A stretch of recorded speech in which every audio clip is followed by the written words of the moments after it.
Salut les amis de Retour Gagnant, on est déjà de retour après une belle quinzaine de Roland-Garros où on était en direct tous les soirs en quotidienne. On va reprendre les bonnes habitudes tous les mardis sur la chaîne YouTube d'Eurosport sur HBO Max.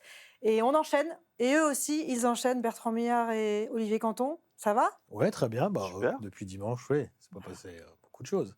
On est encore un peu dedans, là.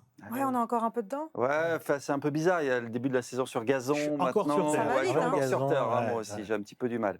T'as vu, j'ai mis la chemise blanche. Hein. Ah bah Parce que dans le groupe, on m'a dit qu'il fallait que je mette tout le temps la chemise blanche. D'accord. J'étais un peu le BHL de Non. Retour Gagnant. Alors, je sais pas si Moi, j'ai c'était, tir de groupe, comme toujours, pareil. ouais. Hein. Là, je vais Là, beaucoup on est sur du plus mainstream, classique, là. hein. Là, on a. Là, ouais. Ouais, on Quand même retombe. super On m'a trempe. dit qu'Olivier était un peu dans le romantisme en ce moment, donc j'ai un groupe Ouais, avec plein de bien chansons sûr. romantiques. Hein, Bien super sûr. fort. Groupe merveilleux. Bah oui, fabuleux. School, évidemment, notamment. On va finir Notamment la par, chanson de Nicolas Escudé. c'est laquelle? School. School. T'écouteras. Avec plaisir. Mais je connais un peu Supertramp quand même. Ouais, mais Autant c'est un parfois peu vous me avant, perdez. c'est la période un c'est peu un petit peu avant. avant. Oui, moi je connais les Breakfast in chansons America. connues, on va pas se mentir. Elle n'est pas connue, elles sont bien aussi. Voilà. Ouais, je te crois sur parole. Tu la feras un jour ton émission musicale. Ah, je Bertrand. rêverais qu'on qu'on le fasse fasse, un un truc avec podcast, la ouais. rédac d'Eurosport sur le sport. Ouais, et parce la qu'il y en a musique. quelques-uns hein, Ah, qui sont j'adorerais. pointus. Il y a différents styles aussi. Ouais, ouais. Justement, c'est ça qui est bien. Il y a Ouais. différents styles. Nous, on se rejoint sur certains trucs. C'est comme avec Scud et d'autres. Et puis il faut être connaît curieux. pas. C'est ça qui est comme le sport, la musique. Il faut être C'est vrai. curieux, il faut s'intéresser à ce qu'on ne connaît pas. Et... C'est vrai. Ben, nous aussi, on va être curieux aujourd'hui. On va remonter un petit peu le temps, puisque Sacha Zverev a remporté enfin son premier Grand Chelem. Il a longtemps été le prétendant au titre de meilleur joueur sans Grand Chelem. Maintenant, il est éliminé de cette course, donc on va essayer de savoir qui peut y prétendre dans les noms que l'on connaît et d'autres un peu plus anciens. On parlera aussi du retour de Serena Williams. Non, les anciens, mais moi je vous regarde tous les deux, il n'y a pas de... Et puis on parlera de Serena Williams, puisque aujourd'hui elle fait son retour sur les cours ce soir en double avec Victoria Mboko au Queens. 44 ans. 44 ans, c'est pas rien, on s'interrogera sur Nick aussi Kyrgios le même les jour comebacks à réussis. Stuttgart. Ouais. Ouais. C'est pas mal de comebacks aujourd'hui. Hein. Ce sera sur HBO Max. J'ai envie de le voir derrière ce match. Ah, moi Kyrgios, aussi, ah ouais. Moutet. Ah bah, tu Dernier l'avais match vendu, central déjà. face à Moutet, je l'avais vendu le jour. Ouais, c'est un match, oui. Je pense que Moutet, ça doit être une de ses idoles, en tout cas un joueur qu'il doit beaucoup apprécier. Il l'avait déjà beaucoup défendu sur les réseaux sociaux. Donc, ouais, je pense que c'est un match intéressant à voir. Si Position de Kyrgios style. a un petit niveau. Parce que la dernière fois, malheureusement, Gros c'est assez point catastrophique. d'interrogation quand même sur le niveau de Kyrgios. Ouais, ouais. Alors, sur gazon, c'est peut-être là que ça se verra le moins s'il n'est pas en forme, parce qu'il y a son service qui va normalement quand même faire des dégâts. Kyrgios, et si c'était lui le meilleur joueur du monde sans Grand Chelem, il pourrait être dans la liste. On en débattra tout à On l'heure. va en mais parler. Ça pourrait. On va Il y a en parler. trop de lacunes sur plein de plans, en fait. C'est moins stable que d'autres. Vous verrez les noms qu'on a retenus. Mais avant, on a longuement débriefé la finale de Roland-Garros dimanche dans Retour Gagnant, le titre d'Alexander Zverev. On a fait un bilan du tournoi dans son ensemble. Donc, on voulait revenir un peu aussi sur la façon dont ce titre a été perçu, parce qu'il y a eu quand même une sorte de malaise lié à l'extra-sportif, alors qu'on aurait pu se réjouir sur le titre d'Alexander Zverev, la fin d'une longue quête, la revanche du gamin diabétique qui a réussi à devenir un athlète de haut niveau. Mais il y a eu quand même des petits malaises sur la façon dont ça a été reçu. Pour la première fois quand même depuis 21 ans, nos confrères de l'équipe n'ont pas consacré la une au vainqueur de Roland-Garros. La dernière fois, c'était en 2005. C'est le premier sac de Rafael Nadal qui avait été relégué au second plan parce qu'il y avait eu un rassemblement de soutien à la candidature de Paris aux Jeux de 2012 qu'on n'avait pas obtenu puisque ça avait été à Londres. Mais sinon, depuis, ça avait toujours été mis en une, plus les hommes que les femmes d'ailleurs, mais c'est un autre débat. Donc voilà, on voulait s'interroger un peu sur le champion controversé qu'est Alexander Zverev parce que... D'ailleurs, juste à propos de l'équipe, il y a un excellent édito de Julien Reboulet hier sur ça. Je vous recommande vivement. C'est un parfait résumé de la situation parce que c'est vrai que Zverev, sa vie, tu as fait référence à tout ce qu'il a traversé. Sa vie, elle est un roman. Donc ça devrait être un film avec un happy end, avec le final en apothéose. Il s'écroule sur ce même cours où il s'était blessé quelques années auparavant. Ça devrait se terminer ainsi. Mais c'est vrai qu'on ne peut pas mettre des œillères sur ces histoires et sur ces affaires extrasportives, comme le dit très bien Nicolas Mathieu, l'écrivain prix Goncourt qui a écrit pour nous tout au long de la quinzaine à Roland-Garros. Il conclut là-dessus, d'ailleurs, il dit « Les sacres désormais ne sont plus des amnésies ». Et il a raison. on ne peut pas faire abstraction de ce qui s'est passé et on sent bien que la gêne est palpable maintenant autour de ces affaires extrasportives, autour du cas de Zverev. On le voit bien d'ailleurs, parmi ceux qui le félicitent, il y en a qui sont nombreux, mais pas autant qu'habituellement. Les femmes se tiennent un peu plus en retrait. Alizé Cornet, par exemple, encore une fois, on a remis une couche sur les réseaux après sa victoire. Donc on sent qu'il y a une gêne autour du cas de l'Allemand qui est loin de faire l'unanimité. Et c'est vrai que ça gâche un petit peu cette consécration. Ouais, je trouve qu'il y a un paradoxe. Si on lit le message de Novak Djokovic, moi, j'ai jamais vu Djokovic aussi élogieux envers un confrère, un adversaire. Il n'a jamais écrit ça pour n'importe quel autre de ses rivaux ou de ses adversaires. Son message est assez touchant. Il parle justement beaucoup de la maladie, du gamin de 4 ans qui avait le diabète, dont on se moquait à l'école, à qui on disait tu ne pourras pas faire carrière parce que tu as cette maladie, etc., qui s'est battu quand même pour le faire. Djokovic, il est resté que là-dessus. Il l'appelle frère à la fin, quand même, c'est très fort. Et lui a rendu le plus bel hommage, je pense, de tous. Je suis allé voir un peu les autres. Effectivement, Nadal, Federer, je crois qu'ils n'ont pas réagi. Nadal l'a fait. Nadal, finalement, l'a fait, ouais. Bon, il y a effectivement, sur le milieu tennis, quand même, plutôt, en tout cas masculin, plutôt beaucoup de gens qui ont l'air de se réjouir et beaucoup de gens qui ont l'air de bien l'aimer, à l'image de son adversaire du jour et de la famille de son adversaire du jour. On voit qu'ils sont très proches. Bon, évidemment, Marcelo Melo, qui est son meilleur ami, présent. Enfin, je pense que sur le circuit, aujourd'hui en tout cas, il n'a pas trop de problèmes relationnels. Mais Zverev, c'est une personnalité un peu complexe. Et je veux dire, au-delà des affaires qu'il a eues, de violence conjugale, c'est aussi un personnage qui est beaucoup sur la défensive. Et c'est ce qui le rend parfois désagréable ou... hautain un peu. Alors, hautain, et en fait, on lui pose une question, en tant que journaliste, hein, on lui pose une question, il se met quasiment tout de suite en position défensive. C'est-à-dire, alors c'est peut-être qu'il va changer maintenant qu'il a gagné, mais c'est pourquoi vous me dites ça? Parce que vous considérez... Non, on pose juste une question. Vous avez peut-être eu plus de mal dans le deuxième set. Ah, vous les journalistes, vous pensez que... mais c'est toujours comme ça. Et je le remarque aussi là, finalement, l'équipe fait un entretien long et ne parle d'ailleurs que pendant très longtemps que de tennis, de sa maladie, etc. Et au moment où ça touche à ce qui s'est passé il y a quelques années et qu'on ne peut pas occulter, puisque c'est arrivé quand même, il a eu quand même un procès, là, il ferme la porte directement et il s'en va. C'est-à-dire qu'il se ferme comme une huître, et comme il l'avait dit d'ailleurs une fois en conférence de presse, maintenant, le prochain qui me parle de ce sujet... Oui, limite menaçant. Voilà. Donc, c'est un personnage qui est clivant.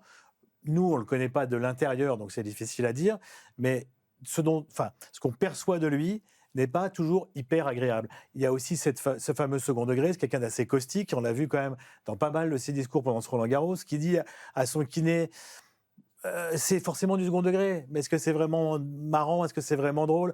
Ce qu'il dit à Sam Querrey sur l'antenne de TNT, je croyais qu'il y avait que des champions Qu'est-ce que tu fais là? Je croyais qu'il y avait que des champions sur cette chaîne. Oui, parce que c'est vrai qu'ils avaient une kyrielle de consultants très prestigieux. D'avoir déclaré et il lui a dit d'ailleurs, tu as dit que j'en gagnerai jamais. Voilà, donc c'est encore une fois sur la défensive et c'est encore finalement... C'est une pique, mais... Beaucoup se regarder soi-même et dire qu'il ne veut pas être critiqué.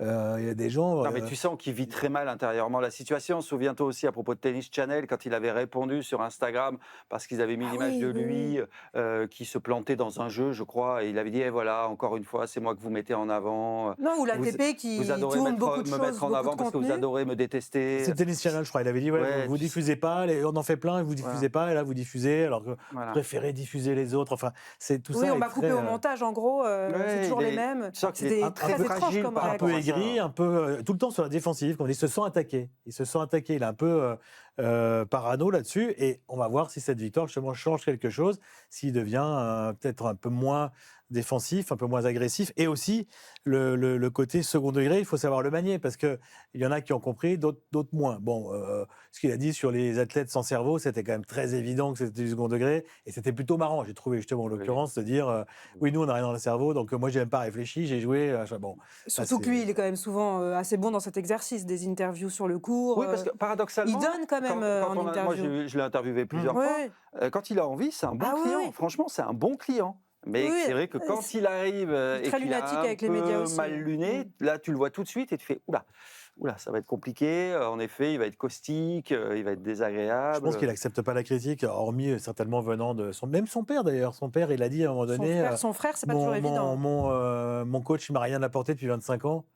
Bon, c'est pas très. Et même si c'est du second degré, est-ce que ça se dit mon coach, il m'a rien apporté depuis 25 ans de toute façon, donc qu'il soit là ou pas. Enfin, après, il a changé de discours le jour de la finale, mais ça, il l'avait dit, je crois, je sais plus, après la demi-finale ou après le quart. Enfin, donc il est déjà un peu clivant à la base, avant même cette affaire. Et l'affaire, en l'occurrence, elle a été jugée, mais elle s'est jugée.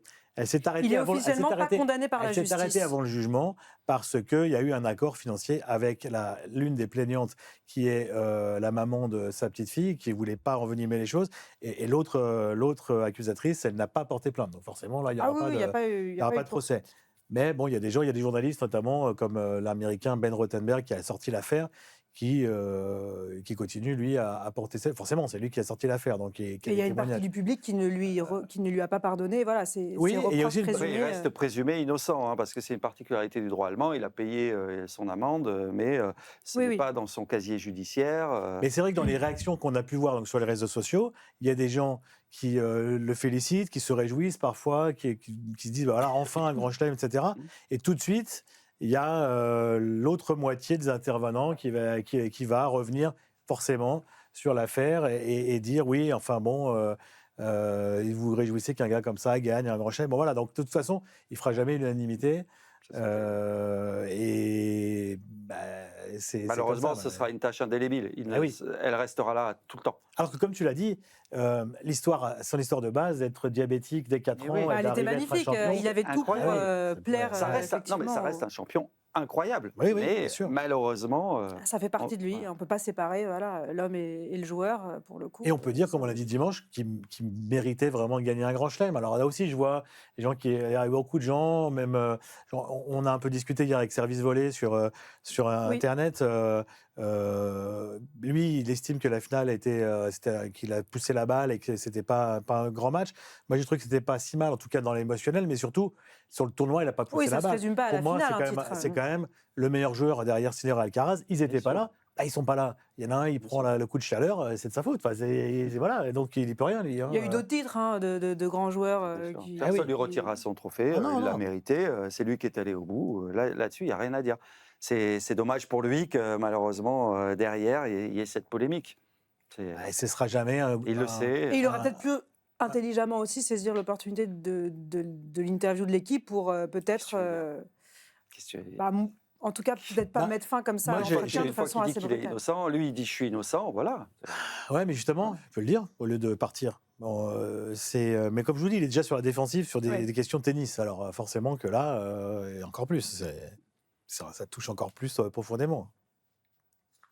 On en a plus parlé parce que c'était un grand chelem, mais c'est vrai que ça fait des années qu'il est sur le circuit depuis ses affaires et ça ne ressort pas à chaque fois qu'il gagne un titre. Là, c'est parce que c'est une autre médiatisation de remporter un grand chelem. Non, mais il y avait eu aussi le coup de la raquette que j'ai revu hier d'ailleurs. Sur la chaise de l'arbitre, c'était chaud. Bon, ça encore. Non, il était allé très loin, mais il avait payé, il avait eu une amende. Il avait une amende, mais il avait ce genre de comportement, même serait-ce qu'une fois. Ce que n'a jamais eu Federer ou Nadal, par exemple. Forcément que les gens vont dire il est violent, il a un côté violent. Djoko n'est pas irréprochable dans ses attitudes. McEnroe, c'est sûrement dans le passé. Enfin, il y en a eu d'autres, tu vois, qui ont eu des. Bien sûr. Mais là, c'est de la violence physique quand même. Oui. En tout cas, il a son grand chelem. Voilà. Sacha Zverev. Bravo à lui. Donc, il ne fait plus partie de ces joueurs qui peuvent prétendre au titre de meilleur joueur de l'histoire sans grand chelem. Indiscutablement, c'était lui le plus grand joueur de l'histoire. C'était lui déjà ou toi, Bertrand Il avait quand même fait 3 finales.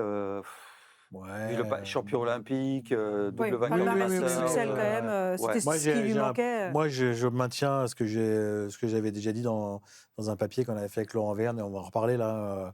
On refait l'histoire. On va jouer au jeu du GOAT sur le niveau d'en dessous. Moi, j'ai jamais pensé à lui, honnêtement, comme le plus grand sans grand chelem. En tout cas, dans l'histoire récente. Pour moi, il ne vient pas naturellement à l'esprit. Pour moi, c'était le plus grand. Pour moi, c'était le meilleur joueur du monde sans titre du grand chelem. Ça, je l'ai déjà dit plusieurs fois. Il a gagné. Donc maintenant, il faut s'intéresser aux autres. Il y a plein de générations qui peuvent prétendre à ce titre-là. Vous en avez tous les deux choisi un, de deux générations. Mais il a gagné. Il a gagné Roland Garros. C'est le premier Allemand à avoir gagné, en 1927, je crois. Oui. Donc, on ne peut pas le mettre, il a gagné. Ah non. Bah non. Là, on parle de ceux qui n'en ont pas gagné. Il y en a plein qui en ont gagné. Hein. Qui en ont gagné qu'un. Il y en a plein. Il y en a plein qui n'en ont pas gagné aussi. Il y en a plein qui n'en ont pas gagné. Alors, moi, deux générations différentes. Vous avez tous les deux choisi générations différentes, ouais. Bon, moi, On commence avec Bertrand. Moi, c'est Miloslav Messir. Ça a toujours été Miloslav Messir. C'est un joueur déjà parce que c'était un jeu atypique, lui aussi. Un peu à la Murray, si on veut le comparer avec un joueur moderne, c'est-à-dire un excellent contreur, un joueur qui paraissait pas très rapide sur le court, mais qu'en fait était très mobile, et un jeu atypique, c'est-à-dire frappait pas très fort, mais une intelligence de jeu, une qualité de construction de points assez exceptionnelle. On parle d'un joueur des années 80. On parle d'un joueur qui a fait 2 finales de Grand Chelem dans les années 80 en tout cas. 2 finales de Grand Chelem. Il a fait finale à l'US Open en 86 en battant Becker en demi-finale, en 5-7. Il a fait finale à l'Open d'Australie. Les 2 fois, il a perdu contre Lendl assez sévèrement, malheureusement, dans les 2 finales. Il a fait demi à Roland-Garros, battu par Lendl. Il a fait demi à Wimbledon. À Wimbledon, il avait fait une demi extraordinaire contre Edberg, contre lequel il a mené 2-7-0. Il s'est fait rejoindre. Il a mené à nouveau 3-1 au 5e, donc il allait break au 5e, pour finalement perdre contre un Edberg qui n'avait jamais été aussi fort sur gazon, honnêtement, qui a gagné dans la foulée son premier Wim en battant Becker en finale. Donc joueur hyper complet sur les 4 surfaces. Joueur hyper complet. Souvent blessé. 4 surfaces. Et qui a gagné aussi, et ça je tiens à le souligner parce que c'est très important, il a gagné Key Biscayne, donc l'ancien Miami, qui se jouait à l'époque à 128, tableau de 128, au meilleur des 5. C'est-à-dire exactement le même format qu'en Grand Chelem. Et il l'a gagné en battant Lendl cette fois en finale. Yannick Noah, je crois, en demi, mais donc Lendl en finale. Et donc, c'est comme s'il avait gagné un Grand Chelem, puisque c'était le même format, mais c'est pas un Grand Chelem. Psychologiquement. Voilà. Donc, c'est un joueur assez extraordinaire qui, malheureusement, comme l'a dit Olivier, a dû arrêter très tôt. Alors, il aurait certainement eu un meilleur palmarès, il a peut-être gagné un Grand Chelem. Mais champion il a eu problème de champion olympique, bien sûr. J'ai oublié, 88, bien sûr. Le premier champion olympique, d'ailleurs, deuxième ou premier officiel, parce que 84, c'est en démonstration, je crois encore. Le tennis a été introduit officiellement. Premier champion olympique officiel en 88, effectivement. Donc, joueur ultra complet. Beau palmarès quand même. Quand on voit qu'il a gagné ce titre olympique, il n'y a pas beaucoup qui l'ont fait, comme l'a rappelé Zverev récemment. Et un joueur en plus, vraiment, encore une fois, atypique, avec un jeu à part-pied. Il arrivait, c'était un gars qui arrivait parfois sur le court avec 2 raquettes. Il avec des chaussettes, des chaussures trouées, à moitié trouées, des vieilles chaussures, pas les chaussures neuves. Donc il y avait ce côté-là aussi un peu, pas le grand pro qui arrive avec des trucs tout neufs. Ouais, en début de carrière, après ça a été un peu différent, mais voilà. Et donc des problèmes de dos récurrents qui malheureusement l'ont éloigné des cours définitivement à 26-27 ans, comme Björn Borg.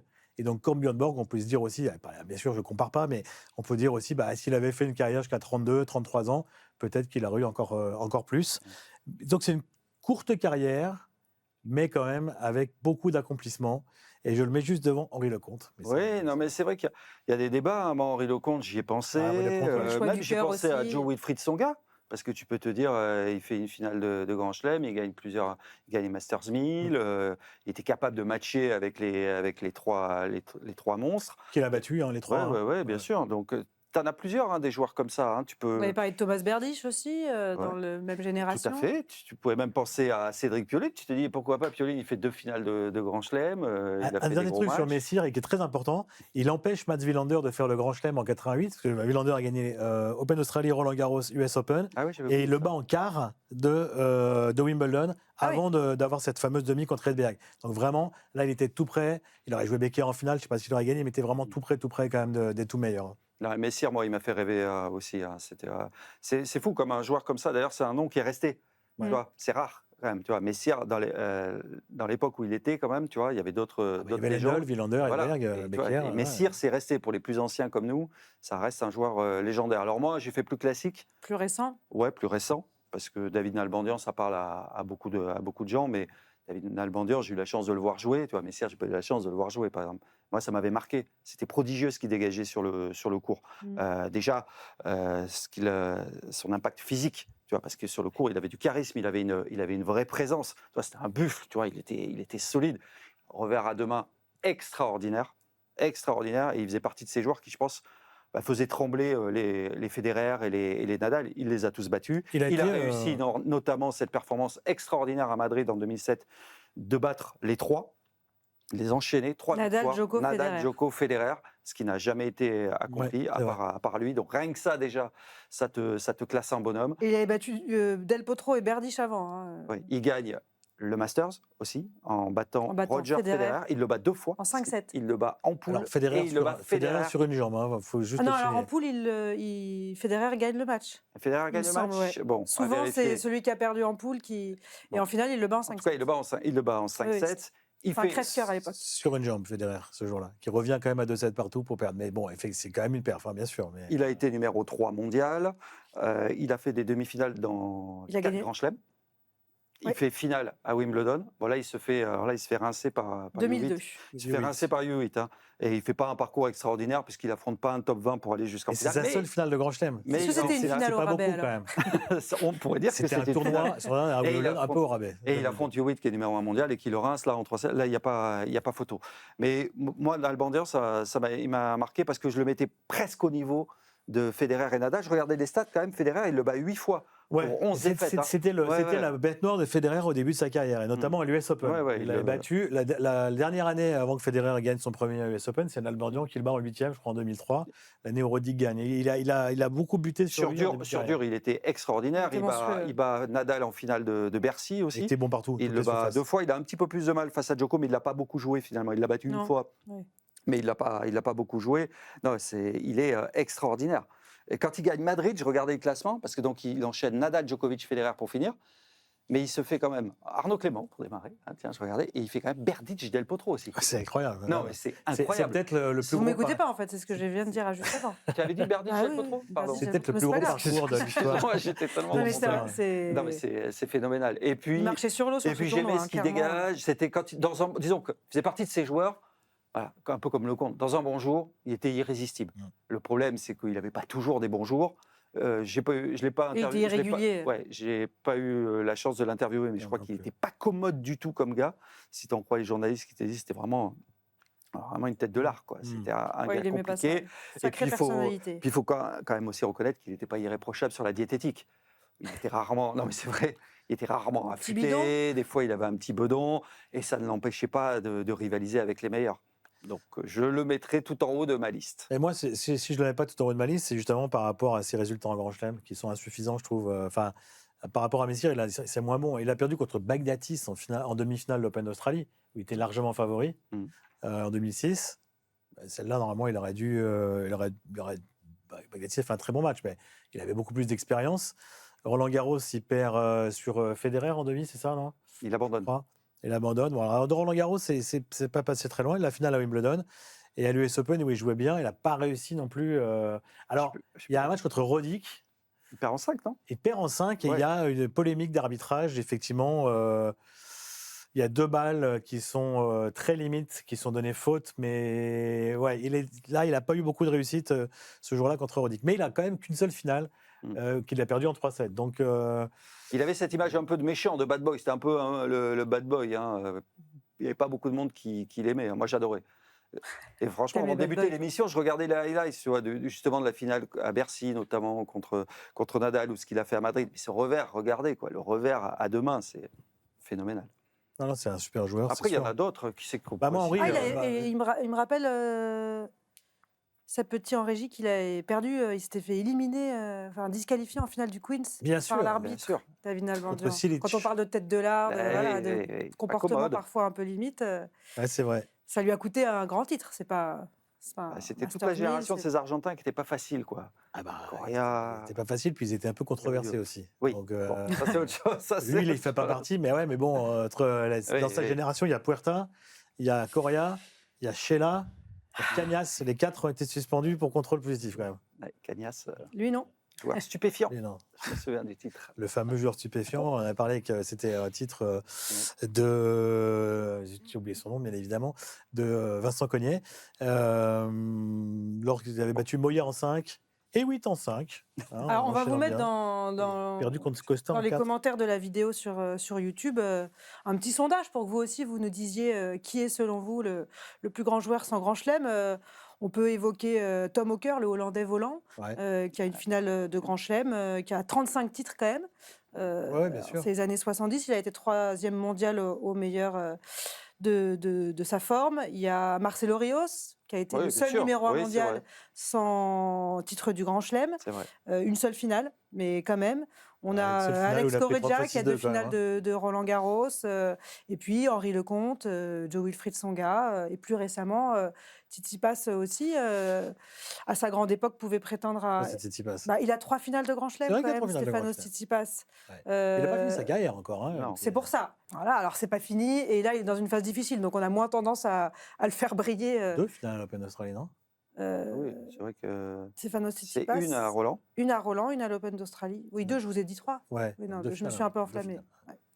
Open d'Australie 2023 et Roland Garros 2023, 2021. c'est ça. Berdych. Où il menait de 7 à 4. Ah, ça, ouais, ça. Thomas Berdych. Alors Berdych, ouais, mais Berdych, beaucoup trop Wimbledon 2010. mouilleur, entre guillemets, Ouais. pour être dans cette catégorie, parce que c'est quand même un joueur qui a systématiquement sombré mentalement dans les moments où il était le plus fort, notamment contre Wawrinka, demi-finale de l'Open Il y a d'Australie beaucoup de 14, demi-finales de Grand Chelem pour qu'il aurait Berdych. gagné, hein, parce que Nadal était blessé, il aurait donc gagné la finale, probablement, il n'est même pas sûr d'ailleurs, lui, il aurait peut-être tellement tremblé qu'il n'y a pas. Mais ce match était très serré contre Wawrinka, qui a été meilleur à chaque fois dans les moments chauds du match. Et ça a été pareil partout, US Open 2012, demi-finale, le vent est complètement battu dans le vent par Murray. Une finale de Grand Chelem où il est inexistant contre Nadal, donc alors qu'il a battu Non, quand mais il y même en a plein, Federer et Tu ne Djokovic. sais pas s'il y a un Il a battu- Masters. Berdych a battu Federer et Djokovic dans le même Grand Chelem. Hein. Ouais. Le 10 quand même. Il n'a pas pu faire le troisième. Tsitsipas, il a gagné le Masters aussi, c'est quand même une Oui, non, sacrée c'est vrai que j'ai référence. dit qu'il a battu, mais c'est. 3 Masters c'est- 1000. Non, non, c'est Alors, bête. beaucoup ce que j'ai à dit. Monte Carlo. Non. Et voilà, et c'est le beau Revers à jeu, une main. c'est la flamboyance. C'est vrai. C'est Oui, aussi pour ça que je voulais C'est le plus grand citer. joueur à revers à une main à ne pas avoir gagné le Grand Chelem. Ah bah, il y a Henri, toujours. Et il y a Henri toujours. Ouais. Il y a Henri qui revient dans la discussion, forcément. Et pourquoi pas Casper Ruud, qui a été numéro 2 mondial, qui a 3 finales de Grand Chelem, lui, pour le coup. Oui. De Roland et US Open de 2022. Où il jouait la place de numéro 1 mondial. Ouais. Ouais. Bon, Ouais, mais il fait jamais de grande finale de Grand Chelem, quoi. bah là, contre Alcaraz, il y avait quand même eu 5-7. 4. 4. 4-7. Mais un seul Masters 1000 et pas de C'est Masters. ça. Il a Ouais. pas. Il a mis du temps, c'était Mister 500, Ouais. longtemps. Ouais. 250 et 500 pendant longtemps. Ouais. Ouais. Peut-être un petit manque de charisme aussi, même si on l'aime bien. Alors lui, par contre, il est vraiment hyper gentil, sympa, professionnel, Ah ouais. tout ce qu'on veut. Hein. Il a tout. Mais Puis c'est face à peut-être face aussi- contre peut-être les aussi meilleurs. son Je jeu. sais pas s'il Tu a as un bon évoqué ratio. Nalbandian en parlant de son jeu. J'ai parlé de Messire en parlant de son jeu. On parle d'Henri en parlant de son jeu. De Tsitsipas. Tsitsipas. Rude, il joue bien, mais c'est peut-être moins flamboyant. Moins flamboyant, mais ouais. c'est solide quand même. Ah oui, Casper oui. Ruud. Oh, bah, Et puis c'est non. pas fini surtout, donc c'est pas fini non plus. Ouais, il revient. il a peut-être ouvert les pas vannes, trop là, mal. Zverev, à tous ces Casper joueurs. Ruud, il serait français, il aurait 3 stades à son nom à Roland Ah bah, Garros. oui. C'est bon. Alors ceux de la génération qui passent le bac, là, ils vont dire ah non, le plus grand joueur sans Grand Chelem, c'est Fonseca. Oui, C'est vrai. c'est vrai que ceux qui n'ont pas fini leur carrière, on ne peut pas forcément les mettre. Et les joueurs des années C'est 60, Ben Six, alors c'est là, Fonseca. on aurait Jean-Paul Lotte et Georges Goven. C'est Bah, en très fait, doré, on tu vois. connaît ceux qui ont gagné là. Mais Tom Hawker, c'est C'est ça, c'était pour belle prendre référence, aussi les c'est vrai. générations un peu avant. On va parler de Ramirez. J'ai jamais vu jouer, hein, mais il paraît que c'était un super joueur, le Mexicain, Raúl Ramirez. Pareil, années 70, début années Je 70. pense pas du tout au Ouais. tennis. On a perdu du monde. Non, au contraire, ils vont aller voir. Maintenant, je suis sûr qu'on va pouvoir voir des images sur YouTube. Et un Pioline, là, j'ai dit Pioline, mais tu vois, il fait Pioline, 2 finales deux de Grand finales. Chelem, gagne un Masters 1000 aussi. Ouais, c'est plus que de son gars. Demi-finale à Roland Garros aussi. Ouais. Hein. Il n'y a qu'en Australie où il n'a pas brillé. Pioline, c'est un super joueur. Hein. Ouais. Pioline a joué un des plus grands matchs, je pense, Michael Stitch. de l'histoire, Wimbledon, contre la demi. Michael Ah, Stitch à Wimbledon. Ouais, demi-finale, je m'en incroyable, souviens. niveau incroyable. On Donc, parle vraiment comme des anciens, là, c'est terrible. Ah non, Ouais, ça, 98, c'est pas si vieux. C'était 98 Non, c'était vieux que ça. 97. 97. Mais c'était un match prodigieux, moi aussi. Ah ouais, c'est un match Mais incroyable. à chaque fois, ces finales, il les perd largement. Bah, il joue sans prince. Ouais. C'est le problème, c'est que Sampras, c'est pas simple. Hein. Sampras en finale de Grand Chelem, il laissait pas beaucoup de place en général. Hein. Non. Les gars, à part Agassi qui l'a embêté, sinon bon. Ouais, pas simple. Puis de Sampras, c'est le Et goût puis de après, certains. oui, hein. c'était Safin en fin de carrière, mais il était déjà un peu plus ancien. Bon, vous nous direz, en tout cas, vous Là, qui on a fait le vous tour. Hein. préférez. Je pense pas qu'on Ouais, en je ait- crois. Je sais pas si on a oublié des joueurs. Mais... On aurait dû le faire chez les filles. Quelle est la plus grande joueuse à part Grand Chelem? Carolina Morova, bien sûr. Mais elle est encore en carrière, c'est pas fini. Oui, enfin là, je suis un peu Fini, inquiet quand Bertrand. même. Ouais. 29 ans, souvent blessé. Une finale de A l'air Grand de faire Chelem tous les efforts. Une finale de Grand Chelem, mais battant Sabalenka Swiatek. en demi. Et Swiatek, je crois qu'elle est à Et il perd accroché le match. 4-4 au troisième, Mm. hein, et 30 ans, je crois. Ah, c'était 2 On dérive là. Recentrons le débat. Non, mais c'est bien parce que du coup, on va pouvoir faire tranquillement la transition vers le tennis féminin puisqu'on voulait parler du retour, du comeback de la Queen Serena Williams qui a créé l'événement donc en annonçant son retour sur les cours à la compétition à 44 ans. La championne américaine, c'est cette semaine aux Queens en double. Elle a dit que pour l'instant, le simple, il n'y en est pas encore question, aux côtés de la pépite canadienne Victoria Mboko. Elle a expliqué que c'était pour elle qu'elle n'avait rien à prouver, mais que c'était l'occasion aussi que ses enfants la voient jouer. Oui. Ça peut être un argument. C'est un argument. Nadal en a parlé aussi. Quand il continue en 2024, c'est aussi parce qu'il veut que son petit garçon le voit gagner. Et puis, avoir atteint le plus haut niveau et avoir encore l'opportunité de vivre cela une dernière fois, c'est quelque chose de spécial et d'excitant. Donc, il y a cet aspect qui compte pour elle. Serena Williams, 23 titres du Grand Chelem. Son dernier match, c'était le 29 août 2022 à l'US Open. Au 3e tour, elle avait été battue par Alia Tomljanovic. Ouais. C'est la plus grande. Enfin, de toute façon, elle fait ce qu'elle veut. Elle fait ce qu'elle veut. C'est la plus grande. Elle n'a pas à se justifier. Tu vois bien l'effervescence médiatique qu'il y a à l'annonce de son retour. Elle a 44 ans. Est-ce qu'on a peur du flop ou moi, ça ne l'entachera pas je la vois pas revenir en simple. J'espère pas parce que je pense que ça va être un peu compliqué. Je voudrais pas qu'elle fasse comme sa sœur, tu vois, Vénus, qui enchaîne les invitations et qui reste là et qui gagne pas un match. Voilà, elle fait ce qu'elle veut, elle a envie que ses enfants la voient jouer. En plus, ça permet de mettre en lumière le circuit féminin qui en a quand même bien besoin hors Grand Chelem. Il y a quelqu'un qui connaît bien Serena Williams et qui a une petite idée aussi sur les motivations de la championne. Je pense que d'aller directement jouer en simple, je pense qu'elle veut se tester en double avant. C'est pour ça probablement qu'elle a demandé une wildcard en double. Et si elle est satisfaite de son niveau, peut-être qu'elle demandera une wildcard en simple à Wimbledon. En tout cas, ça me paraît pas invraisemblable comme idée. Mais Serena, ce n'est pas quelqu'un qui reviendra si elle ne se sent pas capable de jouer et de battre les meilleurs.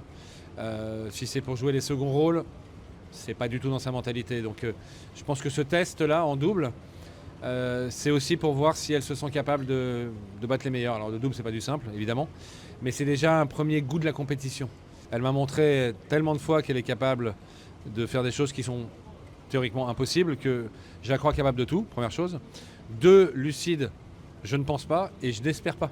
C'est une de ses plus grandes qualités. Si elle avait été lucide, elle n'aurait jamais fait des choses exceptionnelles qu'elle a faites parce qu'elle se serait dit « ce n'est pas possible ». Alors, quand elle m'a dit, par exemple, alors qu'elle était enceinte de 7 mois, à partir de septembre, trouve-moi un nouveau sparring. Et je lui ai répondu, mais Serena, en septembre, tu accouches. Elle dit, et alors? J'ai dit, tu vas pas te rentraîner alors que tu viens d'accoucher. Et elle m'a répondu, ne me sous-estime pas. Est-ce que c'est lucide? Non, c'est pas lucide. Est-ce que c'est bien de penser comme ça? Mais bien sûr, c'est pour ça qu'elle est Serena. Donc j'espère qu'elle ne sera pas lucide et j'espère qu'elle tentera l'impossible parce que s'il y a une personne qui est capable de faire l'impossible, c'est bien elle. Capable de l'impossible, Serena Williams?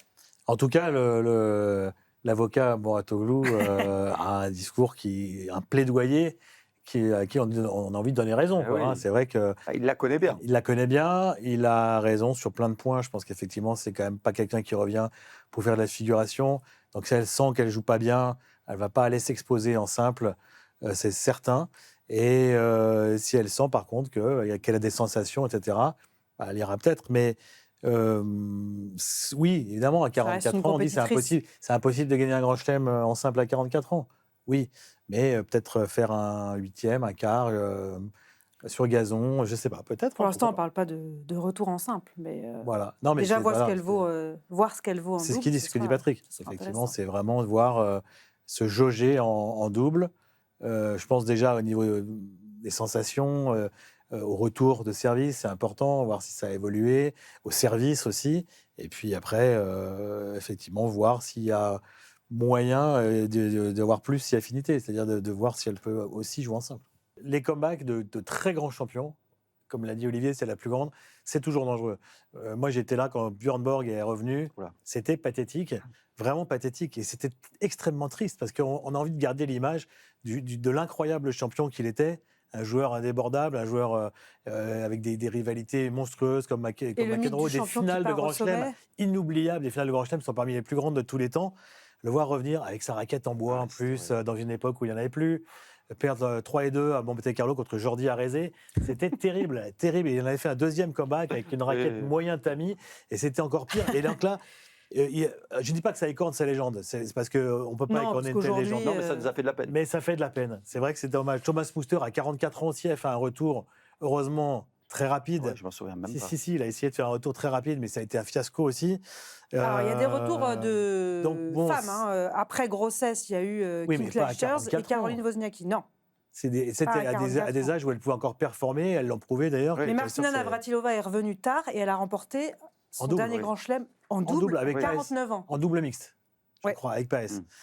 Oui, bien sûr, mais avec en double. Bob Bryan, l'US Open 2006. Avec Bob Bryan aussi, c'est vrai. Juste avant ses 50 ans, c'est son dernier titre du Grand Chelem en double, mixte. Donc là, elle est revenue en double. Alors, c'est exceptionnel, mais ça reste effectivement du double, où aujourd'hui, les joueurs, là, ceux qui ont gagné Roland-Garros, Granollers, Zeballos, ils sont 40 et 41. Ils sont encore vraiment compétitifs, en double, encore une fois.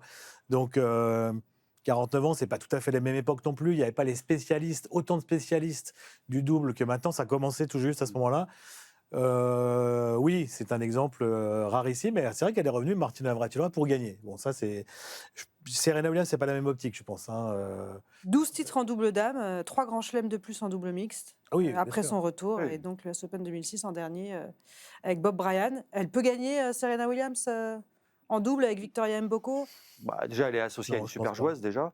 Oui, mais pas une super joueuse de double. Non.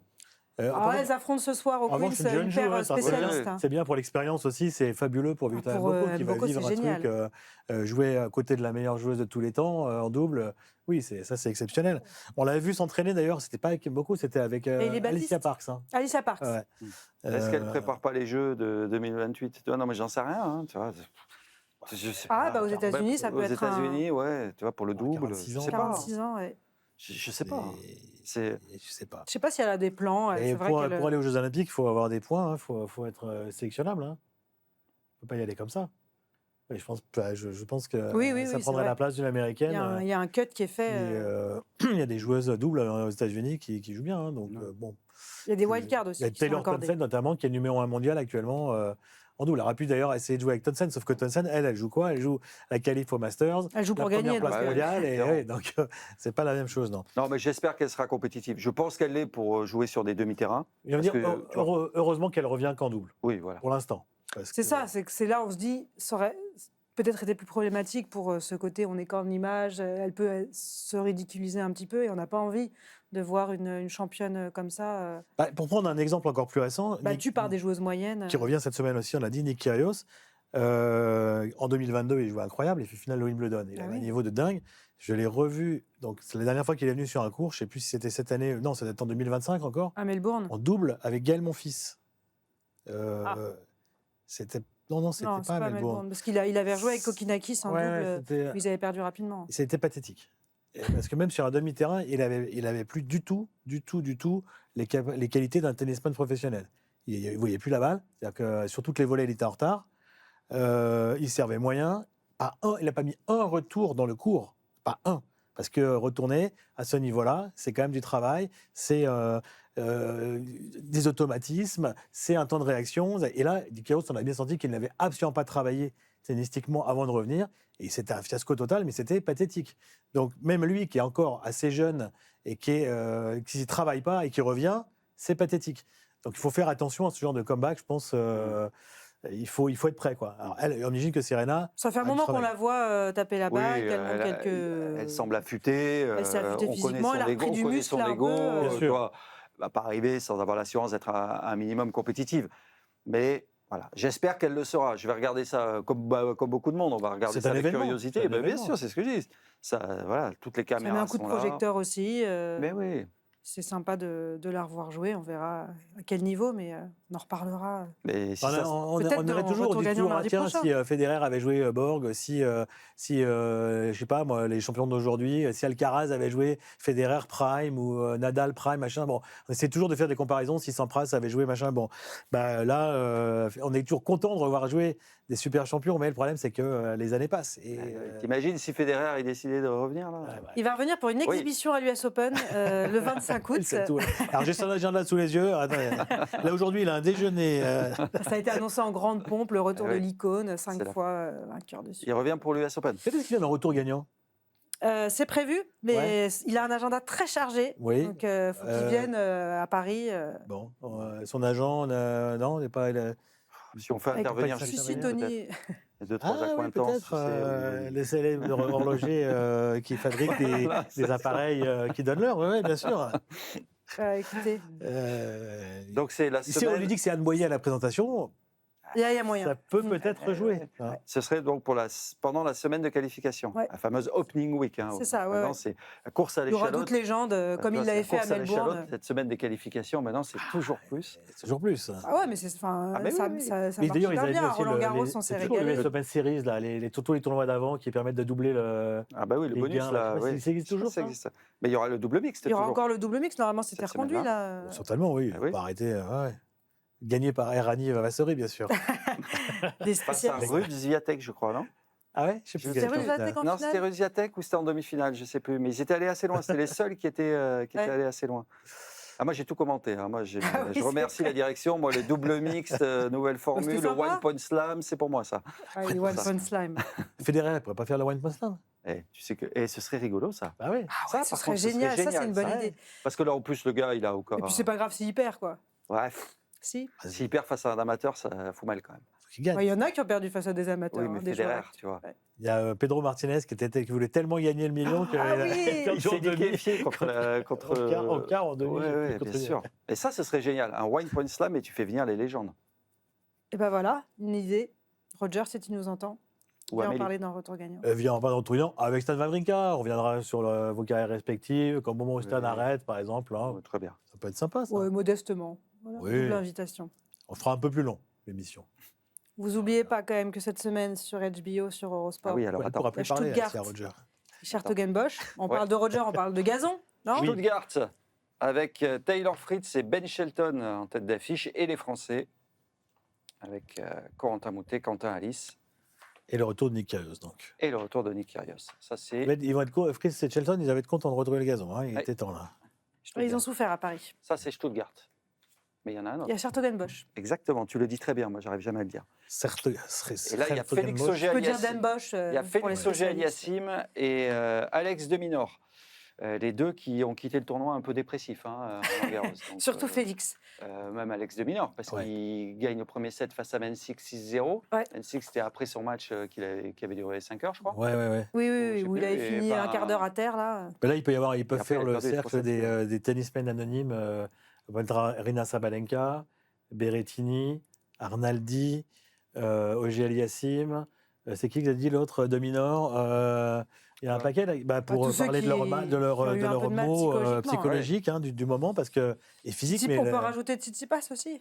Tsitsipas, il s'en fiche maintenant, je crois. Tsitsipas. Il est en vacances en Grèce avec sa copine. T'as vu les photos, bien sûr. J'ai vu les photos, bien sûr, avec sa jeune copine. Mais oui. Voilà. Tout va bien, Tsitsipas, elle est très bien. On en a déjà parlé ici. La maman, elle est adoubée par la belle-mère. Oui, ce qui n'était pas le cas de Paola Badosa. Non, je crois qu'elle avait moins la cote. Qui, elle, ne gagne plus un match. Par contre, elle a perdu encore au premier tour. Ah oui, mais bon. Le dos, c'est terrible. Arthur Fils a mal au dos aussi. Ça, on ne sait pas.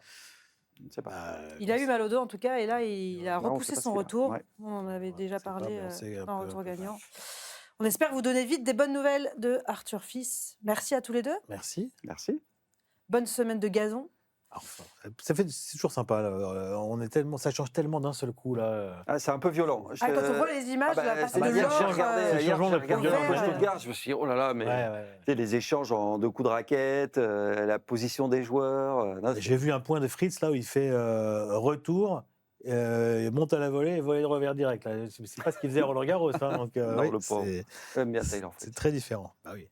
On va se régaler avec en ligne de mire Wimbledon, grand tournoi du monde. Magnifique. Oui, plus grand tournoi du monde. On a déjà fait celui-là. On a déjà fait le débat.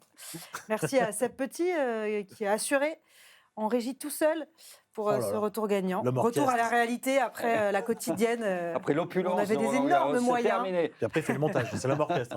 Retour sur Terre. On se dit à mardi prochain. Dans Retour gagnant, on parlera évidemment de gazon. Bye bye. Magnifique.